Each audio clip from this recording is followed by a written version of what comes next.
Hello, I'm Judy Stiles. Thank you for joining us this week on Newsmakers. Our focus this week is Missouri Southern and looking at the international mission, going beyond students and faculty traveling abroad, but a program that involves an opportunity for others to visit as well. And joining me today, we have David Locher and Chad Stebbins. Thank you for being here today. It's our pleasure, Judy. Thank you for having us. And I'll just explain, you've recently taken a trip to Cuba with a group. And so we'll start off, Chad, if you can explain what we mean when we say the Southern Safari Club.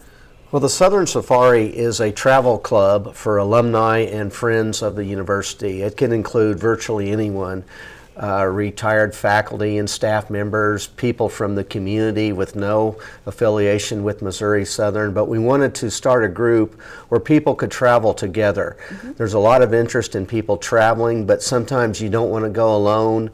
You don't want to make all of your own arrangements. You'd like to go with the comfort of a group. So 2 years ago, we started the Southern Safari Group. And the first trip was to Italy in 2015 and then to Cuba this past May. And the idea, too, is to give extensive orientation sessions before departure. With most trips, you just jump on the plane and go without much prior knowledge of the destination you're visiting. Well, we have 4 or 5 extensive orientation sessions before departure where we bring in faculty members with expertise in that country to speak to the group and answer questions. And so we feel that we did a pretty good job preparing the group for what they might expect in Cuba. So really it's kind of continuing education for many people in a sense. Exactly tying so. that together. Dr. Locher, I know you were kind of the faculty director, kind of helping coordinate this on the educational side of things. I'll say Chad did most of the heavy lifting on this particular trip. He did a great job finding the right people, making contact, setting it all up. So yeah, my job was pretty easy this time around. I was just the one that the most of the questions came to on the trip, during the trip. Well, planning a trip like this, especially to a place like Cuba that isn't really open up to a lot of tourists, was that a unique challenge trying to put this together? Well, it was. There are quite a few Cuba trip providers. They're just springing up now since it's easier to travel to Cuba. And, we screened several. We wanted a good price. We wanted a good agenda. We wanted some flexibility. And we ended up using a group from Sacramento, California. And the president of the company did accompany on the trip, and he also provided an English-speaking guide to us for the week that we were in Cuba. So I think everyone was very pleased. Probably the only glitch was the hotel had major air conditioning woes the week we were there, and they kept telling us it'll be fixed tomorrow. And tomorrow would come, and it'd be, well, tomorrow. We've ordered the parts, and don't worry, it'll happen. And then it never did. So you got a true taste of the tropics. Very much so. Yes. By about the 4th day, I think it was, the residual coolness from the building was gone, and from that point on, it was just like visiting Cuba in, say, the 1930s. Yeah. Just open the windows and hope for a breeze, right? Exactly. Yes. Nice breeze on the Malecon, but other than that, out of luck. So how many people went on the trip total for this trip? Well, we had 19, including Dr. Locher and myself. We had retired faculty. We had a recent Missouri Southern graduate. We had people from the community. We had a member of the Board of Governors at Missouri Southern. We had a local Rotarian, just really a diverse group, and they all shared one interest, and that was to see Cuba before it changes forever. Yeah. And you're mentioning changing forever. I know, Dr. Locher, you've been there before as well. It's perspective of maybe even the small amount of time that Cuba's starting to open up. Did you notice differences from previous trips? Yeah, it was kind of strange. I was really, really anxious to get back. We took a student group there, and then a similar group to this of faculty and friends of the university in 2002. Was the last time I was there, 2001 and 2. And so I was really curious to see what had changed, and I was surprised by some of the things that had changed and by some of the things that haven't changed. What were some of the more obvious changes that you noticed? A lot less desperation among the Cuban people. When we were there in 2001 and 2002, they were just coming out of a really bleak period in Cuban history that the Cuban government euphemistically calls the special period. And so people were really scrambling just for basic necessities. So a lot of poverty and conditions. Yeah, well, I mean, it's it's a poor country, but Right. yeah, desperation I think is a better word for it. Not just Okay. poor, but desperate. And getting your hands on an American dollar at that time was just That's what they a wanted. huge deal. Yes, and now because the tourism has picked up not tourism so much from the United States, but from elsewhere in the world has picked up so much since 2001, 2002. It's clear that a lot more Cubans are feeling, I guess, comfortable is the best way to put it. I mean, they're still, for the most part, poor by American standards, but they're not worried about where their next meal is coming from or having shoes for their children, that level. So that was a big change and a nice change to see. It was nice to not be surrounded by people who are all scrabbling for survival. So from I a guess. sociology perspective, really getting to see the cultural changes, the way the society is behaving. Yeah, and it's much easier now to just sort of walk around and talk to people and without having them then hit you up for money in one way or another, that kind of thing. So Right. yeah, it's very, very, very significant change in that sense. Now the country itself is still sort of crumbling, but that hasn't changed. The government structure is still pretty much the same as it was back then. Yeah, the government structure. Raul is Fidel Castro's brother, and Raul has been running the country for a few years now, and he's very different from Fidel. Fidel, everybody thought Raul was the hardliner, but he's much more relaxed, I think, is the best way to put it, than Fidel. Since he's taken over, he's actually made some significant changes in the country economically. Cubans are allowed to do things to earn money for themselves that they simply weren't allowed to do, 5 or 10 years ago. And so instead of having to do everything illegally and on the sly, they can, booth in front of their house to sell tourist items if they want to, that kind of thing. So yeah, most Cubans I spoke to were unhappy about the pace of the change, but from my perspective, it's been a pretty big change in the last, So some optimism for them for their future, possibly. Yes. But Chad, when visiting the country, of course, you think of Havana, which is obviously the key point if people think about today's world of Cuba. Is that one of the key spots that you started out with for your visit? We did spend most of our time in Havana, but we took a couple of day trips, outside of Havana to see the countryside, and we visited an old French coffee plantation, and we spent an afternoon at Hemingway's house just outside of Havana, and so we did get to see some of the countryside, but there's so much to see and do in Havana that's where we really concentrated our efforts. Now, did you have a number of people on the trip who had never been to Cuba before? That was their first exposure to visiting the Well, country? only Dr. Locher had I would say, been. I think I was the only one, Yeah, right? yeah. So a lot of people in there, through thanks to your education, imagine beforehand, the session's kind of preparing them to what to expect when they got there. So forth. Well, a lot of history, I imagine, then when you visit a city like Havana. Oh yeah, I mean, how old is the castle? Oh, The fort? oh, About 400 years old. Yeah, so one of the initial settlements in the Western Hemisphere, right? Yeah. So yeah, the history goes back a little further than in southwest Missouri. Right. So you were able to look into a lot of different topics while you were there, the history of the country. Yeah, the history, there were a lot of questions from some of our group members about the economic structure and opportunities. We actually did a pretty detailed, I'm not sure the right word to put it, it wasn't a study exactly, but we did a pretty detailed look at the education system, both university level and at the, we visited a grade school and spoke to a principal and that sort of thing. And so I think, again, some real striking similarities to Southwest Missouri and some real striking differences. So it's kind of interesting in that sense.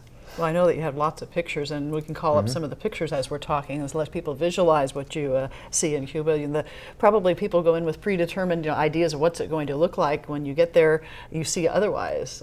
Okay, so well, this is when the cars are one of the things people talk about. Yeah, everybody, the cars, and I'm a car nut myself, so that was a big thing for me as well. Yeah, this is just a sort of typical street photo. This is when we first arrived, one of the first days we were in Havana, and you see, kind of the gamut here. The yellow minivan up there is probably brand new or close to brand new and made in China, and then you have I can't quite see it well enough from here to remember if it's a 55 or 56 Ford. Being used as a taxi, and then immediately behind that some sort of Soviet car from the 1970s, and that's kind of the three eras of modern Cuban history. You've got the pre-revolution period of the 1950s, and there are still hundreds, perhaps thousands of American So you saw a cars lot of from the 50s cars 50s still on the driving and roads. operating. And then you have the Soviet era, that's the 60s and the 70s, and so you see a lot of like, Yugo type vehicles. And then, just in the last 5 years or so, they've opened up trade with China and a few of the European countries, and so now all of a sudden you have all these Chinese cars and Korean cars. So you'd see a 54 Plymouth, and you'd see what looks like a Yugo, but was something Soviet, and then you would see Hyundai, a brand new Hyundai Elantra, rolling down the road. So it's a weird mix. Yeah. Now, are these cars that John Q. Public Citizen drives? I mean, there's a lot of individual car ownership, or is it mostly taxi drivers and things like that? Oh, that's a great question. Almost all of those cars are privately owned. Okay. And it used to be illegal to sell cars, so they were literally within a family. We rode one night in a 55 Chevy that the man who owned it and was driving it as a taxi driver, his grandfather bought it brand new. And then passed it down to his father, who passed it down to him. Now, we actually saw cars for sale, which is another thing you did not see in 2002. They weren't allowed to sell cars. So yeah, it's a very, but yeah, almost all the cars you see on the road are individually owned, except there are some small rental car companies in Havana. So you saw tourists in some of the new cars were rental cars. And a few of them are operated by sort of a government-run taxi agency, but most of them are independent. Independent ownership of those vehicles and so forth. So being able to see the city, the history, being able to walk the steps of what a lot of people perhaps on the trip had just read about, what's happening. Tell me with the perspective of those historic walks, walking tours and so forth. Well, we saw a lot of statues of Jose Marti, who is regarded as the Cuban national hero. And kind of to my surprise, there were more statues and paintings and portraits of Jose Marti than there was Fidel Castro himself. And Jose Marti lived in the late 1800s and was a poet and a scholar and a journalist, and is regarded as maybe the second leading figure, historical figure ever in Latin America. And the Cubans were quite proud of him, and you would just see his bust or his portrait everywhere. Every school had a statue of Jose Marti outside, and it was just really interesting, that as Americans we know almost nothing about Jose Marti. Who is this person that we're seeing everywhere? Yeah. Right. And of course, there's a great love and affection for Fidel Castro, and the museums have displays and everything. And one of our speakers told us, Obama just had visited Cuba, 2 months before we were there. And there was some controversy over neither of the Castros greeting him at the airport. And we were given the reason why. Castro visited Eisenhower in what would it have been, the late 50s.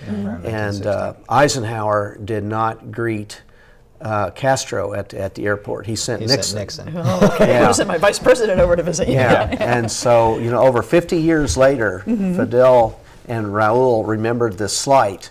They hold a grudge. Yes, they do, and they wouldn't go to the airport to greet Obama. But the Rolling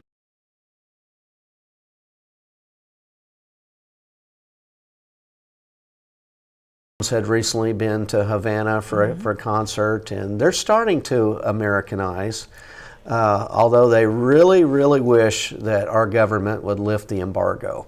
And that was a common thread. The embargo is the cause of all their problems. So they tie that to their economic problems. Yeah. Well, they thanks would, to Fidel. Yeah. Right. They would explain that, they'd say, we are a hardworking and industrious people, but this embargo, we just can't get around it. And, that's why we have, poverty and other problems. And so they encouraged our group to contact our representatives and senators in Congress, and You're supposed to go back and lobby here in the United yeah, States. to get that embargo lifted. The Castro regime has been blaming the embargo for anything bad that's ever happened in Cuba since since that started in the 1960s. And so, although that's another change from when I was there the first time, which is they used to call it the blockade. because they had this mental image that the United States was keeping the entire world from, ships somehow circling the island. Yeah, exactly, which, was actually true for a brief period of time in the 1960s, but that was it. But now they actually refer to it as the embargo, and they seem to understand a little better, and I suppose that's because, you have buses and cars rolling in from China and Korea, and, Peugeots from France and Mercedes from Germany. It's kind of hard to say that we're keeping the rest of the world out, but yeah. Everything bad, that was always Fidel Castro's go-to was, I'm sorry, it's the embargo. The Americans are causing us to be this way. If it weren't for the American embargo, you'd have plenty of food for you and your children, it's their fault, that kind of thing. Right. So the people having to look at this, dealing with that type of government now for more than 50 years, do you feel that they've now gone through different generations? What kind of feeling did you get from the different generations have grown up living under a communist type rule like that? Well, that was another big change. When we were there in 2001 and 2002, a lot of I was surprised. People just sort of casually on the street were talking about revolution, but their thing was they were waiting for Fidel to die because even though they didn't care for him or his government, they felt like it would be rude to can't push him out. Yeah, exactly. So and they assumed it would be within a few years because he's pretty old by now, and obviously that hasn't happened. But the people I spoke to this time around. And again, it was a pretty common sentiment. They weren't talking about revolution. They were literally just talking about replacing the older generation in the government with younger. And now by younger, they mean people in their 40s and 50s instead of 60s and 70s and 80s. But yeah, they see it as a generational problem now more so than a government problem. They don't seem as interested in starting over with a new government. They just literally would like to get newer, fresher the old-timers who've been running things the same way for so many years. Yes, fresh idea. In fact, fresh ideas was a phrase I heard more than once. New ideas or fresh ideas. It's time for people with new ideas, time for people who are a little more flexible in their ideology, that kind of thing. Now, Chad, I know your background, of course, with journalism and communications. What sort of sense did you get as far as that type of communication within Cuba? What was interesting to me was you go to Cuba and you really take a vacation from capitalism. I noticed almost no advertising, no billboards. There were a couple of posters at the airport promoting Cuba. But that was it. But that was about it. And of course, there is no freedom of the press or freedom of speech in Cuba. It's still very much governmental controlled. We heard a professor from the University of the Arts in Havana speak to us, and one of the most interesting presentations to me was his perspective of the Cuban Missile Crisis. We've only really heard about it from the American perspective. Right. Well, what was it like for the Cubans who actually lived it? And this professor told us that Cubans were positive that they were going to be obliterated the night that all the tensions were coming to a head. And this professor remembers his mother calling all the relatives that day and saying goodbye. We just know we're going to get bombed by the United States because we have these missiles here. The United States is going to pound us tonight with missiles, and we're not going to live for tomorrow. We're not going to see tomorrow. And the family went to bed that night not expecting to wake up the next day. And then in the middle of the night, his mother heard a noise, and she was certain that was the American planes coming in to start the bombing. It was actually a train.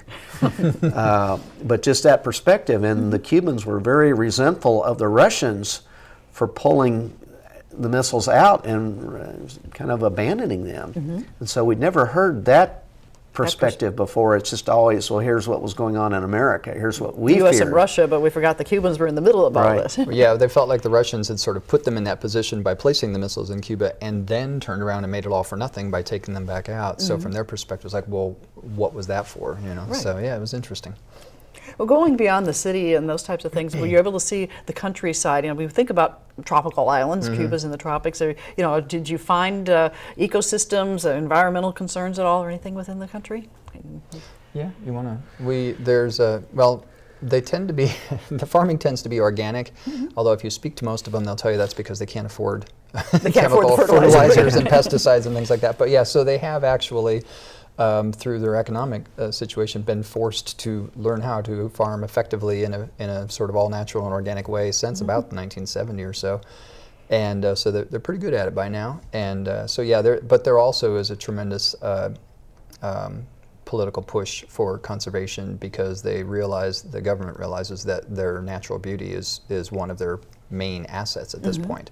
And it is lovely. I mean, it's a semi-tropical, place. There are parts of Cuba that are more or less jungle, and some plants that you don't see anywhere else in the world, some animals you don't see anywhere else in the world, and so it's, they're definitely looking to preserve what they have. So they see opportunities maybe for ecotourism in the future, bringing people to their country. Yeah, they certainly grow a lot of mangoes and and sugar cane and coffee, and they're very proud, as we know, of their cigars. Right. We toured a cigar factory and watched the men and women, hand roll them, and they're expected to make each person between 80 to 150 every day. Wow. And so there's definitely still a market for Cuban cigars. Oh yeah, yeah. And they do not sell them cheaply. They are not inexpensive. Right. And the other things you think of when you think of that rum, and you mentioned the sugars, those types of products coming out of Cuba. Well, I had mentioned the difficulties with the air conditioning in our hotel.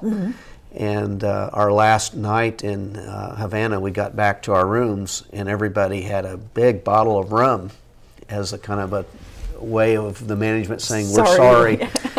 Sorry, you're hot and sweaty here, have some rum. So tying all of those together, you're able to look in the cultural aspects of the history of Cuba. I imagine aspects of how the country has developed over the years as well. Just going back to the history of starting the Caribbean. You get a sense, or they have still preserved those historical aspects. They're very much aware of their history. I don't know, if I didn't randomly stop people on the street and ask them about it, but you hear a lot about their history from a variety of people, and they have active museums and active education in the school systems about it, and they're very much tied to their history and their tradition. Tying that together. Now, the people, they're on an island. Are they anxious to be able to travel and go elsewhere? Do you sense that at all? Well, that's been one of the huge changes since the early 2000s. They can travel now if they can afford to. Right. And if you work in the tourist industry, you might be able to afford to. So they can legally, visit relatives in Miami, that kind of thing. And that was, unheard of 15 years ago. But yes, of course, they'd all like more opportunities for that sort of thing, and along with that, they'd have to have more economic opportunities to be able to take advantage of it. Right, a flight would cost more than they make in 1 year. So how do you save for that if you're working and not making much money and so forth? Well, as I mentioned, you had some pictures, and we have some more photos. There's the countryside, and that was on the way to the coffee plantation, right? Yeah. Okay. Oh, and that's the fountain outside the Tropicana. There is a tremendous amount of art throughout Havana, in particular, for Cuba in general, but Havana in particular, mostly from the period immediately before the Castro Revolution, from the 1930s through the late 1950s. And there, of course, you see you have your late 40s Plymouth on the left, and I don't remember what that car is on the right. I can't remember if that was that might have been an English car, although it smaller, looks Soviet to us. Right, but yeah, and then of course the brand new Chinese bus in the background. So again, you get kind of the range. And you traveled by bus as you went throughout the group? Yes, we did. So I can tell you the Chinese make some pretty nice buses. I don't know how long they'll last, but they're nice now. Now that's a skyline. If you look very closely, and it's a little hard to see, you can see the condition of these buildings, and keep in mind that people live in almost all of these buildings.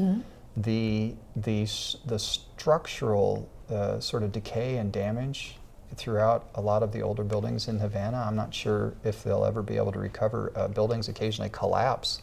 They're in such poor shape, but that's where people are still living at this point. So they have some challenges with basic infrastructure. Yeah, literally, yeah. The buildings themselves are kind of unsafe, and there's, sort of another typical Cuban. The cars are much nicer than they were in the early 2000s because they have excuse me, people traveling back and forth who can bring in things like paint. Makes them look nice. Yeah, 20 years ago, most of them were painted by hand with house paint using a brush, and now they have some very nice paint jobs. So that's a nice 52 Chevy there. Oh, and there's a Jose Marti quote I managed to get a photo of. When you're driving down the highway, just at random intervals, they have these little revolutionary quotes. Okay. This particular one was from Marti, but they also had quite a few Castro quotes, some Guevara quotes, and I don't remember if there were any others or if it was just those three. Remembering your history that way. Yeah. So. And there again, that's kind of the trifecta of privately owned Cuban cars. In the front, you have a Soviet car from the 80s. In the middle, you have a brand new Chinese car, and then immediately behind that, you have a 55 Plymouth that's been being used, constantly since 1955. And So. that's a typical Havana street as far as the Yeah, very buildings much and so, the yeah. types of things that you would see along the side And of this, the I street. think, was a park scene. Okay. Do you remember where that park was, Chad? I think that was fairly close to our hotel. Yeah, it Yeah. was. Havana. So do people mingle in the parks, go out and meet their neighbors? Or you see a lot of Yeah, interaction? very much among so, people? because Yeah. of course a lot of them don't have air conditioning in their houses, and you do get a nice breeze in the evening. So they rub it and through. there's another Chinese car right behind a 70s or 80s Soviet car. So we have a truck with people in it. That's actually a school bus. Okay. It's a military truck, but those are all school kids in the back. That's why they all, I don't know if you can tell they're children, but those are school kids. Most of the ones you can see in this photo are girls, but they were just loaded in the back of the truck and then driven to their homes, and then you can see the tractor coming the other direction. This was out in the countryside. This was not in Havana. Were the school children wearing uniforms? Common? Yes, yeah. Dress? Every kid in Cuba wears the same uniform. The only variation is the color of the shorts or skirt, Okay. depending on where they are. And there's some more of the buildings that, again, the architecture is lovely, but if you really start to look, they're crumbling. They haven't really been maintained since about 1960. It's hard to, if you don't have the money to keep the buildings up and exactly. tie them together. Another skyline view of the city. Yeah, no, this is a nicer area. Outside companies are building new hotels and renovating some of the old ones, and so this is sort of, actually I think it's taken from the same rooftop. It's just looking in the other direction, but it's a different part of Havana, and it is either rebuilt, restored, or well kept. So the Cuban government's encouraging foreign investment to help do that type of. Absolutely, as long as they can be partners. Okay. So no foreign company can come in and just build a hotel, but they can partner with the Cuban government. And then this is some of the classic architecture that they have, and just a typical street scene in terms of the cars. There was no special event going on or anything. But the building itself. And the building itself, designed. and some of them have been kept nice for various reasons, and this is one that's been very well maintained. Great, great. And I think we may have one more to look at there, and another street scene. And another street scene in Havana. Great. And again, you have your classic old beat up Plymouth, and then right next to it your nearly new car or brand new car.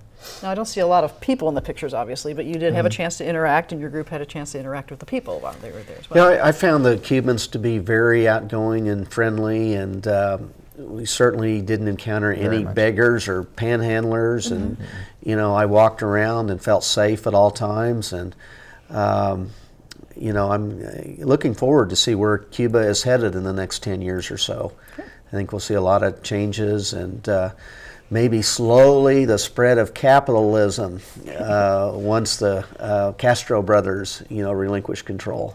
So some possibilities for the future.